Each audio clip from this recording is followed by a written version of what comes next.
할렐루야. 한 주 평안하셨습니까? 안 평안하셨죠, 사실. 좀 마음적으로 힘이 드셨죠.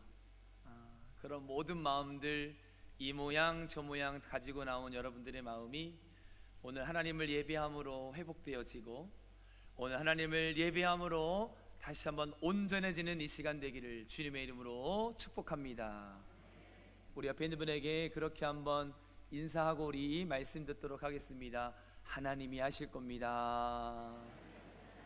다시 한번 하나님이 하실 겁니다. 할렐루야.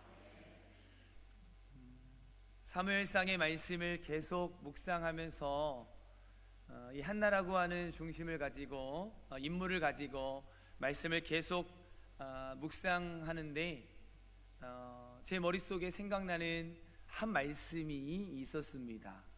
바로 그 말씀이 시편 15편 말씀인데요, 그 시편 15편의 말씀을 다 읽을 수는 없고 우리 4절 말씀, 우리 한 절만 우리 같이 읽고 우리 말씀으로 나아가도록 그렇게 하겠습니다. 시편 15편 4절 말씀 우리 한번 같이 읽겠습니다. 시작.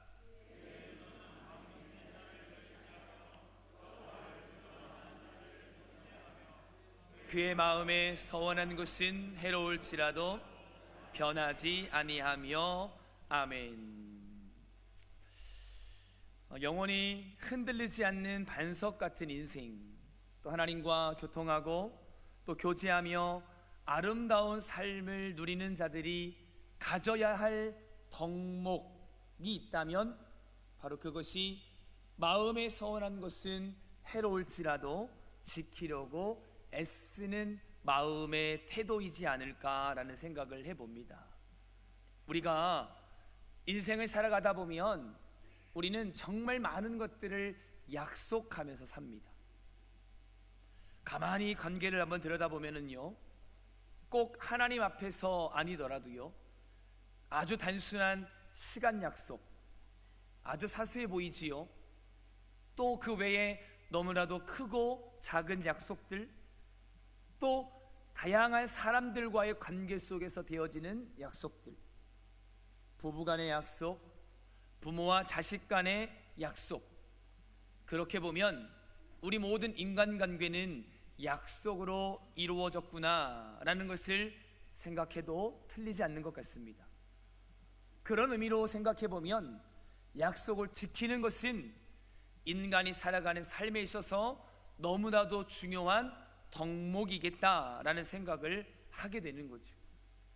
그런 의미에서 오늘 말씀의 주인공인 한나의 삶을 들여다보니 한나는 참 아름답고 귀한 덕목을 가지고 있었구나라는 것을 생각해 볼 수 있습니다. 아이를 갖지 못했던 한나, 그런 한나가 하나님 앞에 간절히 기도하여 절박한 심정으로 하나님과 약속을 합니다. 그리고 그렇게 되어진 약속을 통하여 하나님께서 한나의 기도를 응답하셨지요. 한나가 했던 약속들을 말씀을 통해 찾아보면 사무엘상 1장 11절 말씀에 서원하여 이르되 주의 여종에게 아들을 주시면 내가 그의 평생에 그를 여호와께 드리고 삭도를 그의 머리에 되지 아니하겠나이다. 아멘. 이렇게 말씀했습니다. 여러분, 이 11절의 말씀을 가만히 보면 인간 한나가 정말 다급한 나머지 정말로 그렇게라도 해서 무엇인가를 얻고자 하는 마음에 그냥 그렇게 이야기한, 그냥 그렇게 했던 약속은 아닐까라는 생각도 할 수 있습니다. 내가 급하니까 일단 약속이나 좀 하자. 하나님, 아들 좀 주세요. 내가 일단 급하니까 하나님, 나 이거 필요하니까 주세요. 마치 저처럼요. 저도 그럴 때가 참 많이 있거든요. 무엇인가 다급하면 그렇게 기도합니다. 그런데요, 말씀을 계속 읽어 내려가다 보면 그냥 단순히 한나가 다급한 마음의 한 약속이 아니라는 것을 알 수가 있습니다. 1장 26절 27절 말씀에 보면 그렇게 기도한 그의 태도를 한번 보십시오. 한나가 이르되 내 주여 당신의 사심으로 맹세하나이다. 나는 여기서 내 주 당신 곁에 서서 여호와께 기도하던 여자라. 이 아이를 위하여 내가 기도하였더니 내가 구하여 기도한 바를 여호와께서 내게 허락하신지라. 아멘. 한나는 이야기합니다. 내가 하나님 앞에 약속을 드렸고 그 약속을 통하여 하나님이 내게 아들을 주셨다라는 겁니다. 그래서 이어지는 28절 말씀 보십시오. 그렇게 응답하신 하나님 앞에 이렇게 말합니다. 그러므로 나도 그를 여호와께 드리되 그의 평생에 여호와께 드리나이다. 아멘. 이 말씀을 보면 여러분 어떻습니까? 한나가 다급한 나머지 그냥 이렇게라도 해서 무엇인가를 얻기 위해서 했던 하나님과의 약속이 아니라는 것을 우리는 충분히 찾아볼 수 있는 거죠. 결국 한나의 이 모습은 하나님 앞에 약속으로 드려졌고 그 약속은 기도로 응답되어졌고 응답한 것에 대한 신실함에 자신도 약속을 다시 이행하고 있는 한나의 아름다운 모습을 보고 있는 겁니다. 우리 그리스도인들은요, 하나님과의 관계 속에서 이럴 때가 참 많아요. 너무나도 급하니까 일단 던지고 봅니다. 하나님, 이거 해주세요. 그러면 제가 이렇게 하겠습니다. 그리고 응답받으면요, 모르는 척합니다. 여러분, 그래서 기도에 대한 이런 재미난 이야기가 있어요. 하나님이 너무 많이 속았대요. 누구한테요? 따라합시다. 나한테. 왜 이렇게 안 합니까? 누구한테요? 나한테. 뭐냐면 그거예요. 하나님, 예전에 하나님 앞에 그랬어요. 하나님, 이것도 해주시고 저것도 해주시고 이렇게 해주시면 저 이렇게 살게요. 저 이렇게 헌신할게요. 저 이거 드릴게요. 그래서 하나님이 그래, 알았다, 네가 그렇게 한다니까 내가 이것도 주고 저것도 주고 이렇게 해줄게. 그래, 다 줬어요. 그랬더니 내가 어떻게 했어요? 모르는 척. 응답 다 받아놓고 입 싹 깎는 거죠. 그래서 하나님이 요즘에는 우리 하나님도 조금 야가지셔가지고요, 이제 우리가 하나님 이것도 해주세요, 저것도 해주세요, 이렇게 해주세요 기도하면 하나님이 이렇게 응답하신대요. 너 하는 거 봐서. 너 하는 거 봐서. 뭐예요? 다급할 때는 우리가 뭐라도 다 할 수 있을 것처럼 약속했다가 하나님이 그래서 급하다고 하니까 응답 주시고 열매 주시니까 어때요? 우리의 마음이 달라지는 거죠. 여러분, 이게 오늘 우리가 가지고 있는 인간의 연약함이고 우리의 죄성이에요. 이 모습이 오늘 저와 여러분들의 모습이라는 거죠. 그런데 오늘 한나는 그렇게 하지 않았다는 거예요. 오늘 시편 15편이 말하고 있는 것처럼 마음에 서운하는 것은 해로울지라도 변하지 아니하며 라고 하는 마음의 태도를 한나는 가지고 있었다는 거죠. 그래서 한나는 하나님 앞에 모든 은혜를 누리게 된 줄 믿습니다. 그런 의미에서 오늘 우리도 기억하고 다시 한번 마음으로 결단해야 할 것은 약속을 소중히 여기는 태도를 가져야 된다라는 거죠. 사실 여러분, 신앙이 성숙되면 성숙될수록 오늘 우리에게 필요한 것이 무엇인지 아십니까? 얼렁뚱땅 넘어가는 게 아니에요. 얼렁뚱땅 넘어가는 것이 아니라 내가 정말 성숙한 그리스도인이라면, 내가 정말 예수를 믿는 그리스도인이라면 하나님과의 약속뿐만 아니라 인간과 인간의 모든 관계하는 관계 속에서의 약속도 신실하게 지키는 것이 성숙한 성도요 그리스도인인 줄 믿습니다. 그러니까요, 사람에게든 하나님 앞에서든 우리 그런 칭찬 받을 수 있어야 됩니다. 내가 다른 사람은 다 몰라도 저 오창교회 다니는 성도들은 말한 것은 지킨다.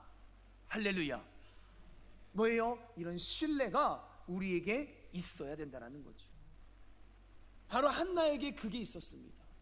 인간적으로도 윤리적으로도 사람과의 모든 사이의 신의와 윤리적인 모든 문제 앞에 적어도 한나는 윤리적인 모든 관계 속에서 약속을 신실하게 지켰고요, 뿐만 아니라 하나님과의 관계 속에서도 그 영적인 약속을 신실하게 지켜냈던 사람이 한나요.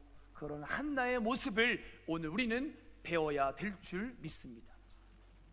한번 저를 따라해 보시겠습니까? 사람에게나 하나님에게나 시건하지 맙시다. 할렐루야. 우리 하나님도 시건하지 않는 분이십니다.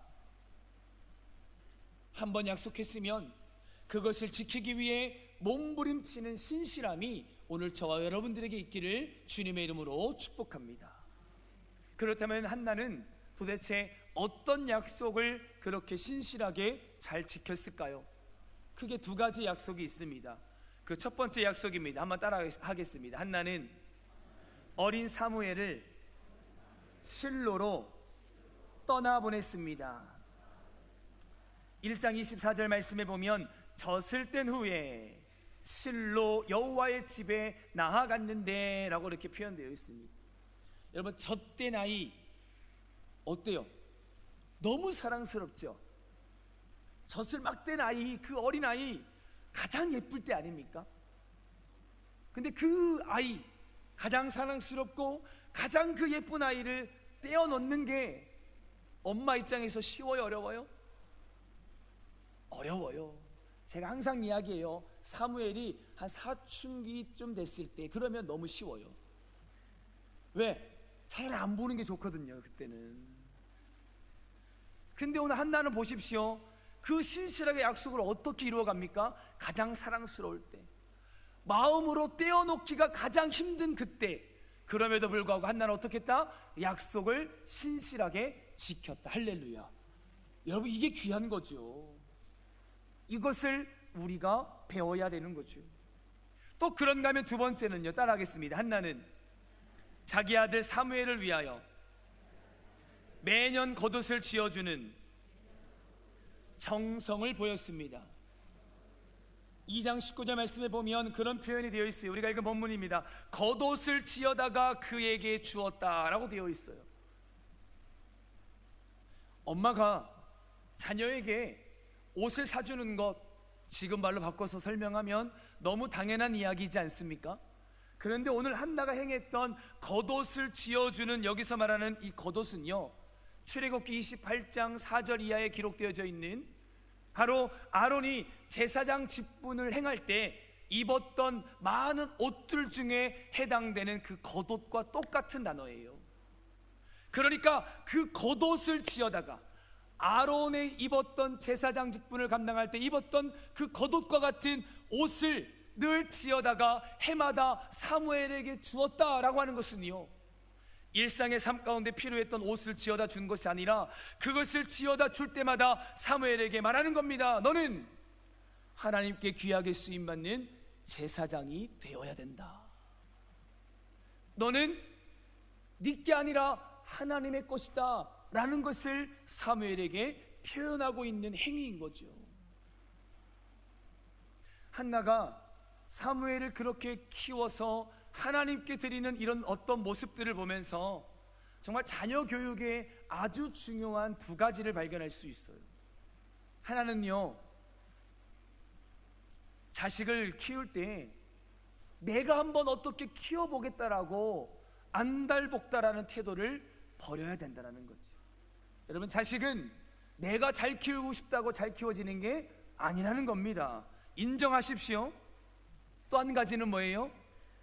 오늘 한나처럼 영적으로 그 아이를 어떻게 하나님께로 떼어보내는, 떠나보내는 여러분 이 훈련을 시켜야 된다라는 거예요. 근데 이게 쉽지 않아요. 여러분, 혹시 헬리콥터맘이라는 말 들어보셨습니까? 아이가 자랐어요. 성인이 됐어요. 그런데도 부모가 그 아이 주변을 뱅글뱅글 맴돌면서 떼어보내지 못하는 거예요. 품 안의 자식이라고 그냥 끝까지 내 자식인 것처럼 어찌할 줄 모르는 부모들을 가리켜서 그렇게 부르는 말이 헬리콥터맘이에요. 우리 교회는 없는 줄 믿습니다. 아무도 아멘 안 하네요. 많은가 봅니다. 뭐예요? 떠나보내야 된다는 거죠. 영적 실로로 떠나보내는 훈련이 우리에게 필요하죠. 내가 끼고 산다라고 해서 그 자녀가 잘 되는 것이 아니라는 겁니다. 여러분, 사실 그런 어떤 영적인 말씀들을 이렇게 묵상하다 보면, 아, 그렇구나, 자식은 이렇게 키워야 되는구나, 아, 나도 좀 그렇게 키워봐야 되겠다, 그래서 정말로 하나님이 내게 주신 그 자녀를 하나님께 정말 한번 위임해 봐야 되겠다, 여러분, 이런 마음을 먹으면서 나도 잘하고 자녀도 잘하고 있는 모습들을 경험할 때가 참 많이 있습니다. 그럼에도 불구하고요, 저도 목사로서 내 아이를 키워보니까요, 가장 힘든 게 자녀 키우는 거더라고요. 정말 힘들더라고요.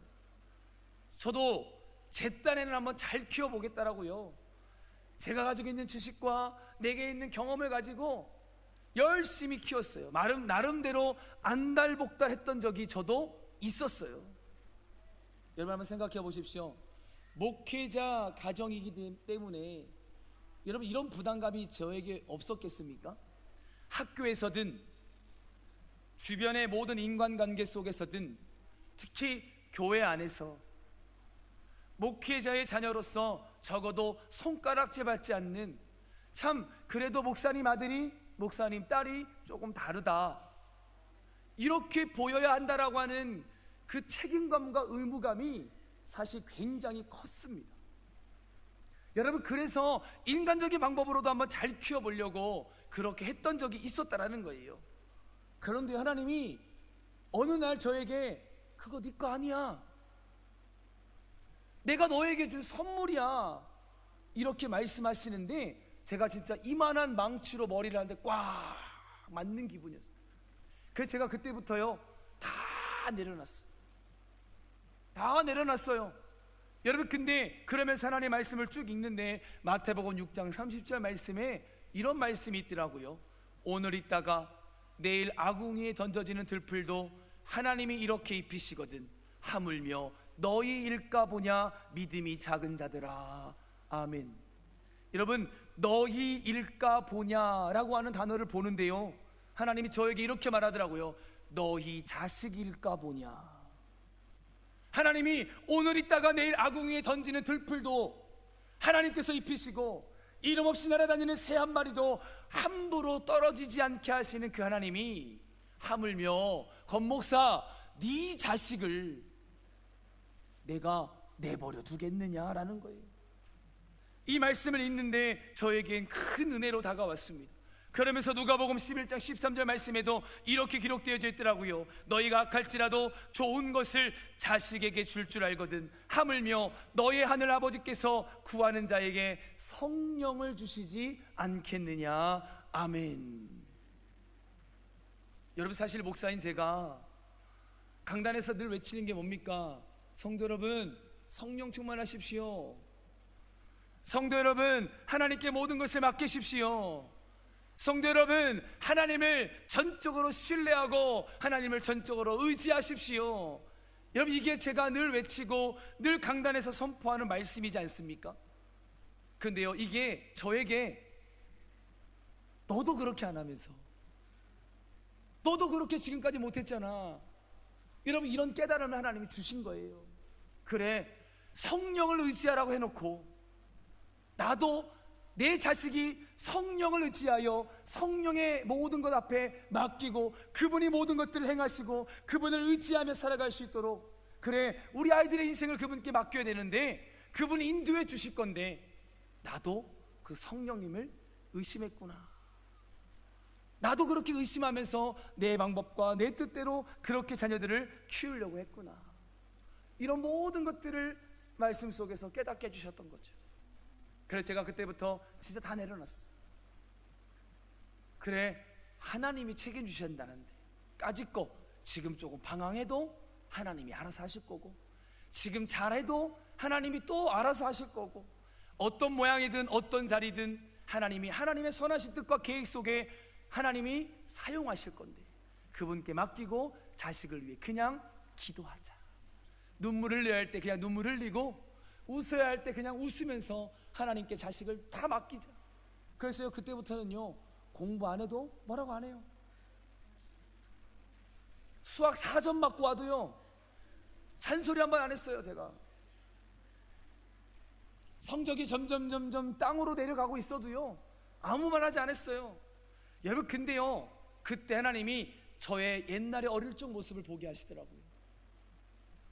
지금 우리 아이들과 저를 비교해 보면, 저도 시골에서 컸기 때문에요, 어떤 문화 혜택을 하나도 받지 못했거든요. 학원 한번 안 다녀봤어요. 저도 뭐 지금처럼 뭐 컴퓨터가 엄청나게 발달돼 가지고 좋은 학습 프로그램이 있지도 않았어요. 공부를 잘할 수 있는 어떤 좋은 책도 많이 없었습니다. 전과가 유일했어요. 다 알잖아요, 여러분. 학습지가 어디 있습니까? 어학연수는 꿈도 못 꿔요. 그런데 보세요, 저 지금 뭐 하고 있는지. 잘 컸잖아요. 옆에 계신 분 보시고 이야기합시다. 잘 크셨네요. 여러분, 우리 다 그렇게 크지 않았습니까? 지금하고 환경이 너무 다른데 잘 크셨잖아요. 하나님의 은혜로 여기까지 왔잖아요. 여러분, 그렇다면 우리의 자녀들도 하나님이 우리의 기도를 통하여 그렇게 하실 줄 믿습니다. 우리가 할 수 있는 것은요, 성령님께 맡기는 겁니다. 결단하는 겁니다. 영적인 실로로 보내면 되는 겁니다. 그래도 적어도 예수 믿는 하나님의 아들 딸로서 예배의 자리, 기도의 자리, 그래 적어도 그 자리만큼은 어떻게든 지킬 수 있도록, 그 영적인 싸움을 할 수 있는 그 자리에 있을 수 있도록 우리는 그저 최선을 다해서 자녀를 계속해서 떠나보내는 거죠. 여러분, 이 결단이, 오늘 한나가 했던 이 결단이 오늘 저와 여러분들의 결단이 되어야 될 줄 믿습니다. 여러분, 이걸 못하면 어떻게 되는지 아십니까? 사서 개고생하는 거예요. 제가 그런 예를 성경에서 찾아보면은요, 여러분, 야곱의 엄마가 누구죠? 야곱의 엄마 리브가. 여러분, 창세기의 말씀을 보세요. 하나님께서 이삭에게 쌍둥이를 주시잖아요. 쌍둥이를 줄 때 하나님이 약속했어요. 복 주겠다라고. 근데 거기에 리브가의 인간적인 계산이 딱 들어가요. 기다려야 되는데 못 기다리는 거죠. 그리고 가만히 보니까 형하고 비교했을 때 모든 것들을 형에게 다 빼앗길 것 같은 거예요. 그래서 인간적인 방법으로 어떻게 합니까? 형의 장자권을 빼앗아 어떻게 해요? 야반도주하게 만들잖아요. 누가요? 엄마가. 엄마의 그 행동이, 여러분, 결국 어떻게 합니까? 안 해도 되는 고생을 누구 때문에? 엄마 때문에 야곱이 한 것 아니겠습니까? 물론 그 시간이 훈련의 시간이었다라면 할 말은 없습니다만, 여러분, 어쩌면 리브가의 그런 선택이 없었다면 야곱에게는 그런 시간이 아니라 다른 시간들을 통해서 하나님이 훈련시키는 방법이 있지 않았겠습니까? 무슨 말입니까? 오늘 한나처럼 오히려 가감하게 젖을 뗀 다음에 어린아이를 실로로 떠나보냈고, 매년 지극정성으로 사무엘을 위하여 의복을 지어주어 간절하게 기도했다면,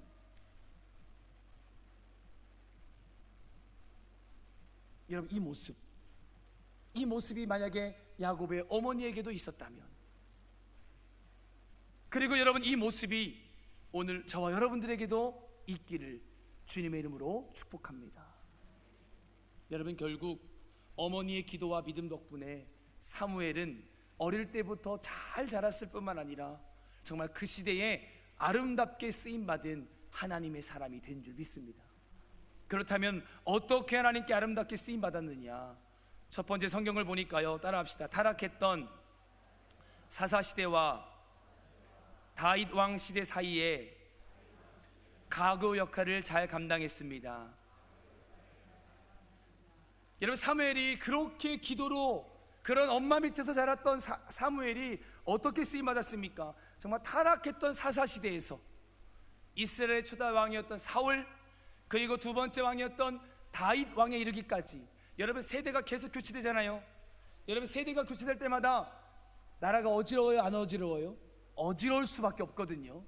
근데 그런 어지러운 그때, 혼란스러울 수밖에 없는 그때에 누가 그 중심을 잡았다? 사무엘이 그 중심을 잘 잡아서 하나님께 귀하게 쓰임받아 혼란스럽지 않게 사사시대가 끝나고 사울 왕이 세워지고 다윗이 왕이 되기까지 이 역할을 누가? 사무엘이 감당할 수 있었다라는 거죠.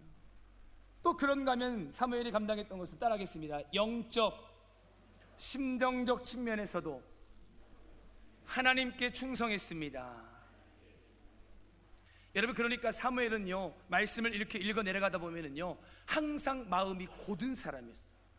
한 번도 그 마음이 변치 않았어요. 사무엘상 7장 3절 말씀에 보면 이런 표현이 있어요. 너희가 전심으로 여호와께 돌아오려거든 너의 마음을 여호와께로 향하여 그만을 섬기라, 이렇게 되어 있어요. 그러니까 사무엘이 신앙생활하면서 형식적으로 신앙생활하지 않았다라는 거죠. 마음, 여기서 말하는 이 마음은요, 심장이거든요. 그 심장을 누구에게? 하나님께 드렸다라는 거죠. 여러분 생각해 보세요. 사사시대가 끝나고 사울 왕시대가 지나서 다윗 왕까지 오기까지 이 모든 것들을 사무엘이 감당해냈다면 사람들이 사무엘을 향하여 박수 쳤겠어요, 안 쳤겠어요? 왜 안 쳤겠습니까? 그 모든 것의 중심에 사무엘이 있었는데 인기가 얼마나 많았겠습니까? 그런데 성경을 보세요. 사무엘은 내가 무슨 일을 해야 되는지 자신의 역할을 넘지 않아요. 하나님께서 감당하시는 그 사명의 자리를 뛰어넘지 않아요. 그래서 사울을 왕되게 할 때도 자신이 왕되려고 하지 않아요. 다윗을 왕으로 세울 때도 자신이 왕이 되려고 하지 않았다라는 거죠. 그렇게 쓰임받았던 사람이 누구예요? 사무엘이었다는 거예요. 마치 예수님보다 6개월 먼저 태어난 누구처럼? 세례 요한처럼. 여러분, 요한복음 1장 20절 말씀도 보십시오. 드러내어 하는 말이 나는 그리스도가 아니다 그랬어요. 누가요? 세례 요한이. 마찬가지예요. 세례 요한의 인기가 너무 높았거든요. 따르는 무리들이 굉장히 많았거든요. 그래도 세례 요한은 단호하게 말합니다. 내가 아니다. 나는 높아질 수 없다. 내가 아니라 내 뒤에 오시는 그분이 바로 그분이다 라고 끝까지 자신의 사명을 감당합니다. 정말 귀한 모습이지 않습니까? 요한복음 1장 23절 이어지는 말씀, 그러면서 자신을 이렇게 소리합니다. 나는 광야에서 외치는 자의 소리다. 할렐루야. 여러분, 소리라고 하는 거요, 소리는요, 주인이 전달하고자 하는 의사를 전달해주고 조용히 사라지는 게 소리예요. 사라지지 않는 건 뭔지 아십니까? 에코라고 해요. 에코. 내가 여기서 아 했는데도 아직도 저 뒤에서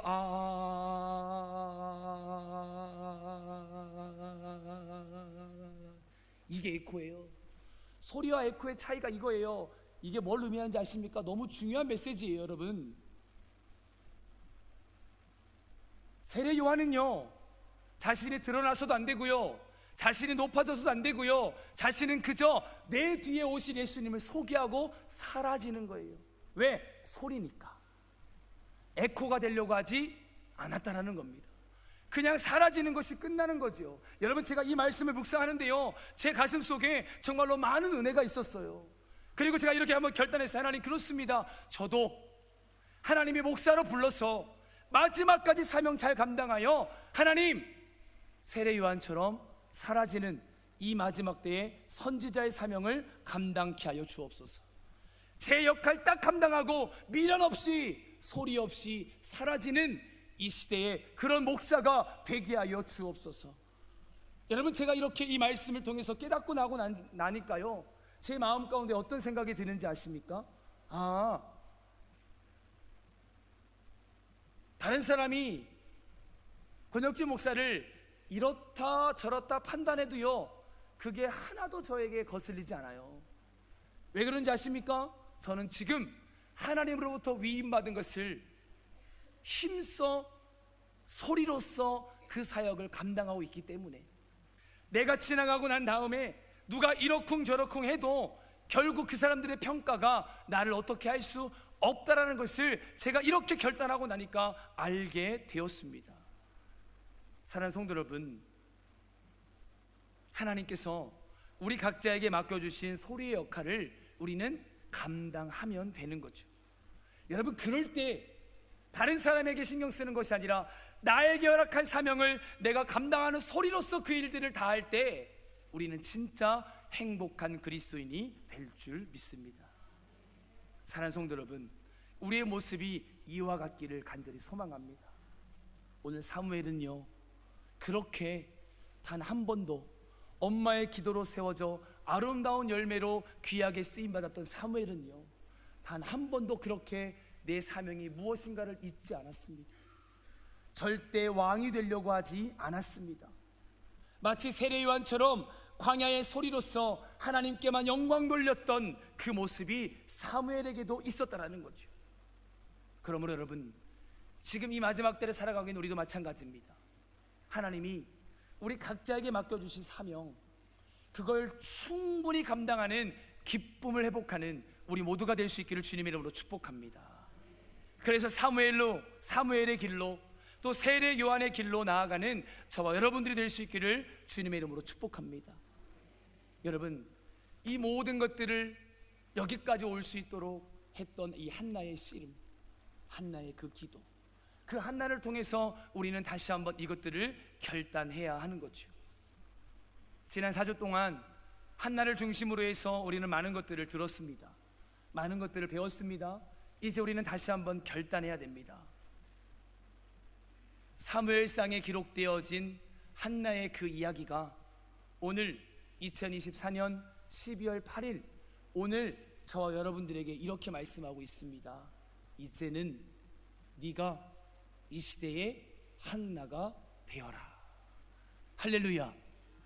오늘 우리에게 그렇게 말합니다. 그리고 그 한나를 통해 주신 사무엘을 잘 세우는 그 사명이 너에게 있다. 할렐루야. 여러분, 이것을 오늘 우리에게 말씀하고 있다는 거죠.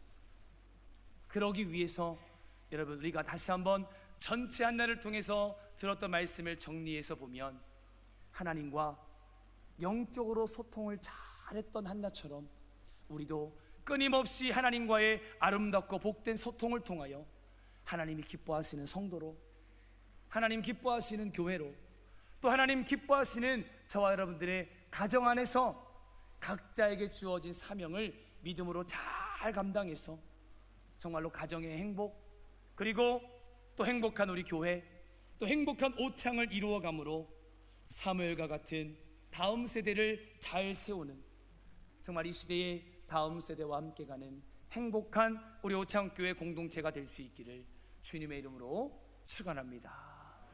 기도하겠습니다.